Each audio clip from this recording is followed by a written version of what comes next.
speaking of support, Yes po. ito nakuha namin ito kasi for the 2025 national budget, ang Philippine Sports Commission ay ang budget na nilaan sa kanila ng gobyerno ay 725 million pesos.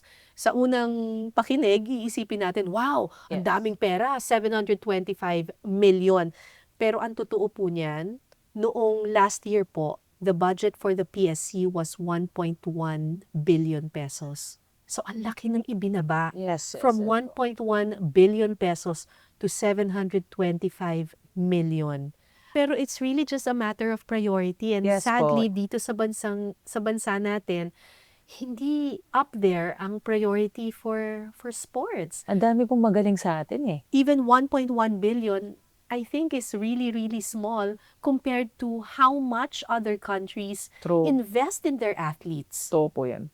'Di ba? Ang amazing nga lang na meron pa tayong mga atleta eh. Totoo. Pero yung po. mga atleta natin sariling sikap, Totoo po. 'di ba? And how does that make you feel Ang daming bata na may potential. dito sa Pilipinas? Yes po, lalo na kung nakikita niyo yung mga ibang countries eh. Grabe naman sila, meron pang conditioning. Pag tinawag na conditioning, parang sports massage.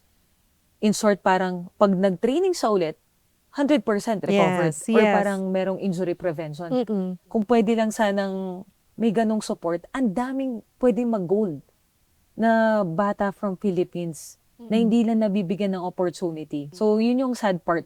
Yung mga iba naman po na parang family na well-supported yung mga athlete nila, yun yung mga may privilege talaga. Pero ang dami din kasi na hindi naman well-off, pero magaling. So ang nangyayari ngayon, kung sino lang yung may kayang May kaya. pamilya, Yes po. ang nakakapagpatuloy ng kanilang dream na Yes po. pumasok sa sports. Yes po. Eh paano naman yung the rest of the Philippines na Yun walang nga po. kakayahan, Yes pero po. may talento? Kaya kami po as much as possible, yun yung na kaya namin i-contribute ni Coach Heidelin na yung free training. Tapos eventually siguro may mga tao na gusto din mag-support, doon na lang din kumukuha, like pasalamat na lang sa mga nagsusupport na hindi na part ng government, parang At gano'n. ang sayang kasi alam naman natin, lalo na kapag ang isang bata ay lumaki sa isang lugar na talagang may hardship, Tama. ang grit niyan at Ibang ang level. puso niyan, ibang level. Hindi bigla-biglang mag-give up yung mga batang yan. Tama. Kasi may ipinaglalaban talaga. Yes po. So sayang kapag Yes po. hindi nasuportahan. In your own little way, tinutulungan mo itong mga batang Yes to. po. Iba din kasi yung mindset nila talaga. Yung sabi mo nga ma'am, very determined talaga. Parang to excel.